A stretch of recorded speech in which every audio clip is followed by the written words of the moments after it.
Dear students, आज के video में हम बीकॉम फाइनल ईयर के फाइनेंशियल मैनेजमेंट के अंतर्गत पूंजी की लागत यानी कॉस्ट ऑफ कैपिटल के अंतर्गत कॉस्ट ऑफ इक्विटी शेयर को समझने का प्रयास कर रहे हैं।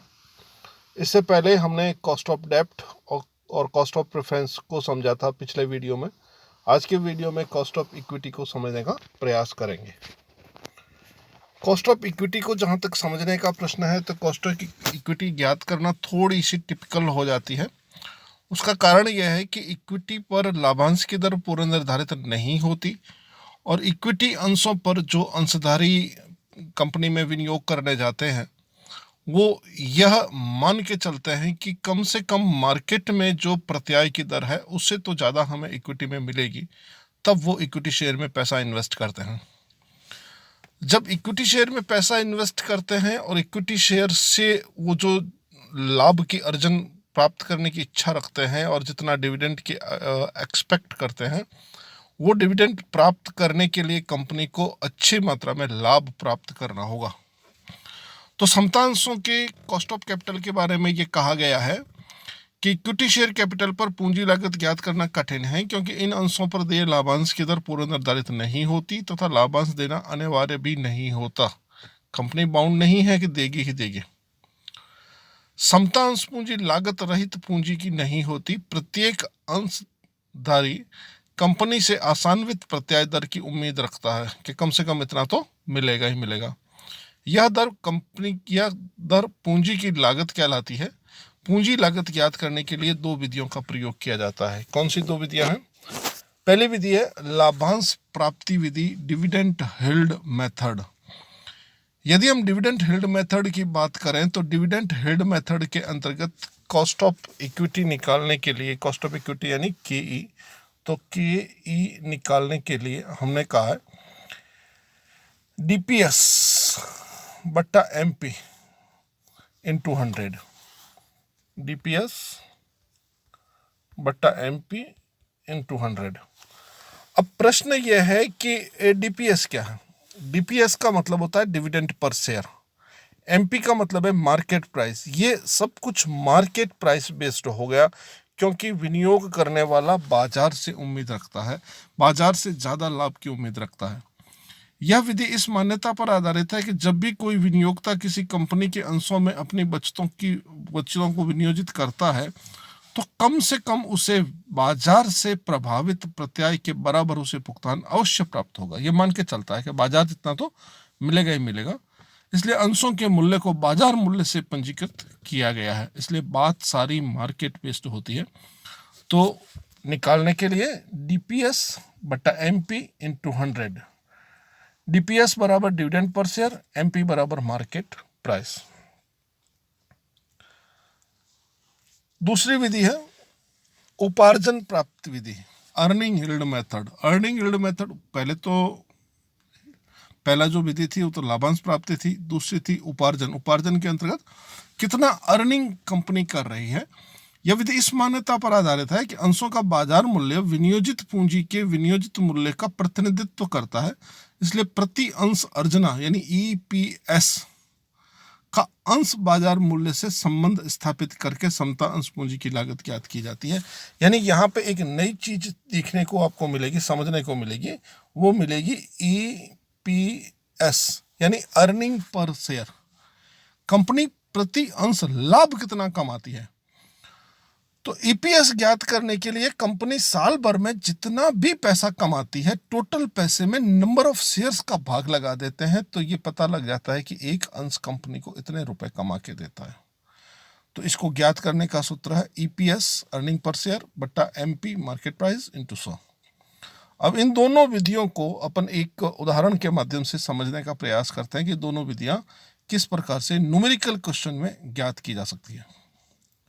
उदाहरण है, ए लिमिटेड ने प्रति अंश 100 रुपए चूकता के हिसाब से 2000 समतांशों का निर्गमन किया। कंपनी ने टोटल 2000 इक्विटी शेयर जारी किए और एक इक्विटी शेयर 100 रुपए का था। कंपनी ने कर पश्चात 20,000 रुपए लाभ अर्जन किया। तो अब देखिए, कर पश्चात 20,000 रुपए लाभ अर्जन किया तो हमें क्या निकालना है? ईपीएस। तो ईपीएस कैसे निकलेगा? हमें निकालना है ईपीएस। तो ईपीएस में 20,000 लाभ अर्जन किया कंपनी ने और 2,000 शेयर है, इसमें इसका भाग लगाया, 10 रुपये ईपीएस आ गई। सूत्र में ईपीएस अपन जानना चाह रहे थे ना, तो ईपीएस 10 रुपये आ गए। इन अंशों का बाजार मूल्य 160 रुपये प्रति अंश है, ये क्या हो गई, मार्केट प्राइस। तो अब आप ढंग से देखिए, ये तो हो गई आपकी मार्केट प्राइस 160 रुपये और ईपीएस हो गया आपका ये 10 रुपये, और इन अंशों पर लाभांश 8 रुपये प्रति अंश है। तो इन अंशों पर लाभांश 8 रुपये प्रति अंश है, यानी DPS, dividend per share, DPS, ये डीपीएस हो गया, ये ईपीएस हो गया,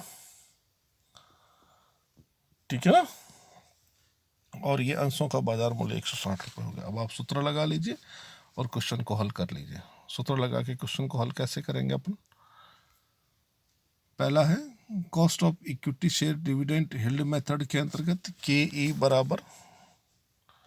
के बराबर डीपीएस बट्टा एमपी इंटू 100। तो डिविडेंड पर शेयर वहाँ कितना दिया था पिछले इलस्ट्रेशन में, 8 रुपये, तो 8 मार्केट प्राइस 160 इंटू 100 बराबर 5%। दूसरा अर्निंग मेथड में ईपीएस अपन ने निकाला था 10 रुपये, एमपी 160 रुपये इंटू 100 तो 6 रुपये 25 पैसे, 6.25%। तो के आया इससे और के आया इससे 5%। ये दोनों मेथड से आपको कॉस्ट ऑफ इक्विटी निकालना सीख जाएगा।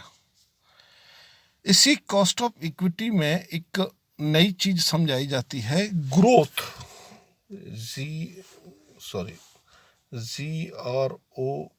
GROTH, growth.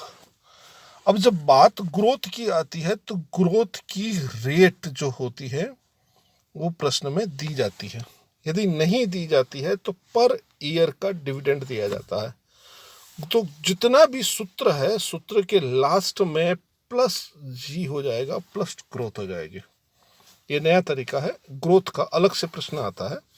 सारे मेथड 4 चीजें आपको बताई, कॉस्ट ऑफ डेप्ट, cost of preference, cost of equity, equity में 2, यील्ड मेथड, अर्निंग मेथड।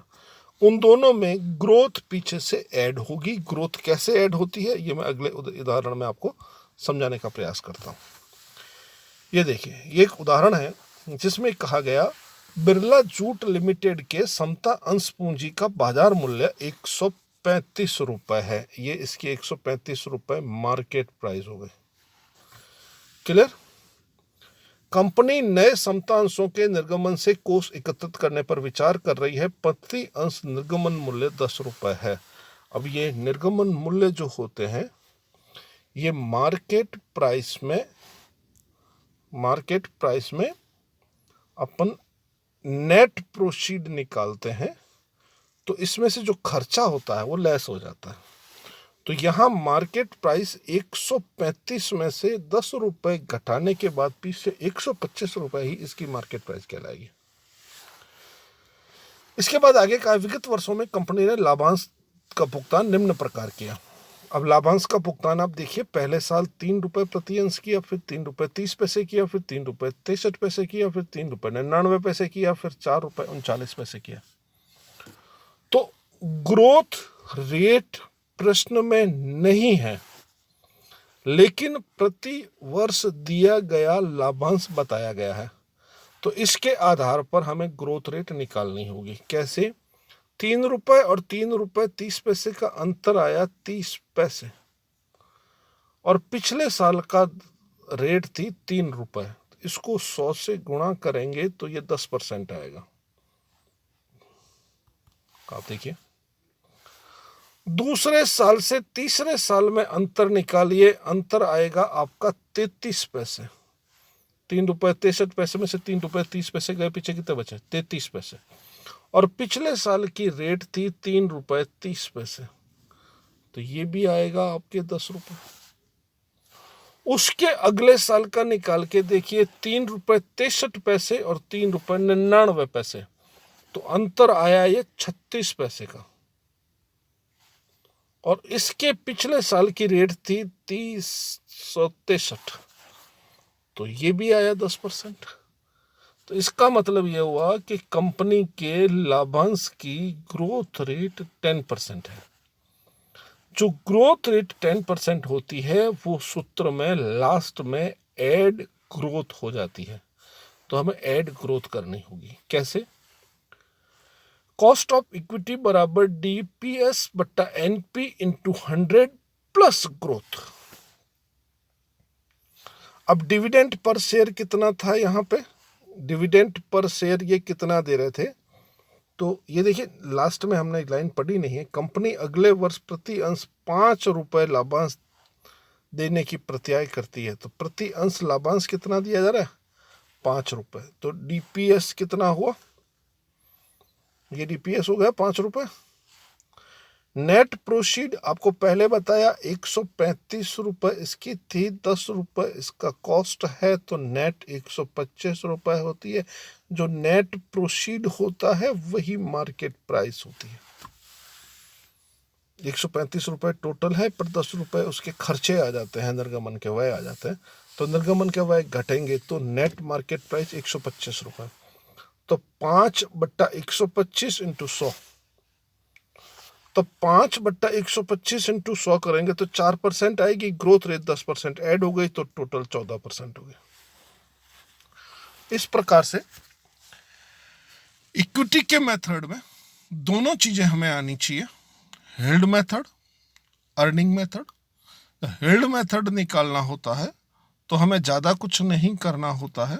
जब हेल्ड मेथड निकालना होता है तो ज़्यादा कुछ नहीं करना होता है। डीपीएस में एमपी का भाग लगाना होता है और डिविडेंड पर शेयर दिया हुआ होता है, मार्केट प्राइस दी गई रहती है।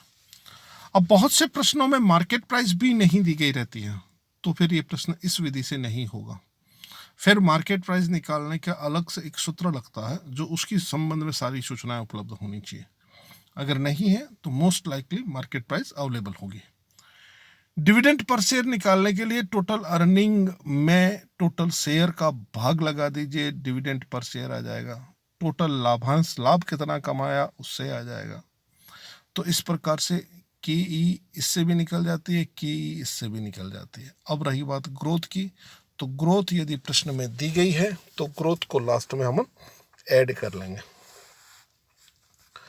आज के वीडियो में हमने ये पूरा देखा है इक्विटी शेयर कैपिटल का। इक्विटी शेयर को आज पूरा कीजिए, इक्विटी शेयर का मीनिंग, उसके बाद में इसका ये हेल्ड मेथड, और हेल्ड मेथड हो जाने के बाद में इसका देखिए ये अर्निंग मेथड। अर्निंग मेथड कैसे करते हैं ये इसका सूत्र बताया गया है। इसका सूत्र पूरा करने के बाद में इसका न्यूमेरिकल क्वेश्चन मैंने दोनों मेथड से करके दिखाया है। दोनों विधियां इसने कही है और दोनों विधियों से आपको यहाँ पे करके दिखाया गया भी है। ये दोनों विधियां करके दिखाई गई है आपको। अरे यार रुके ना भाई, दोनों विधियां करके दिखाई है। और दोनों विधियां करने के बाद में लास्ट में एक नई चीज ग्रोथ के बारे में बताई गई। तो ग्रोथ की रेट हमने इसको आपस में कंपेयर करके ग्रोथ रेट 10% निकाली है। पर ईयर 10% है, तो 10% फिक्स हो गई। उस 10% के आधार पे हमने सूत्र लगा लिया और उसमें लास्ट में ग्रोथ को हमने एडिशन कर दिया। आज के वीडियो में इतना ही। अगले वीडियो में आपको और कुछ बताएंगे। आज के वीडियो के लिए बहुत बहुत धन्यवाद।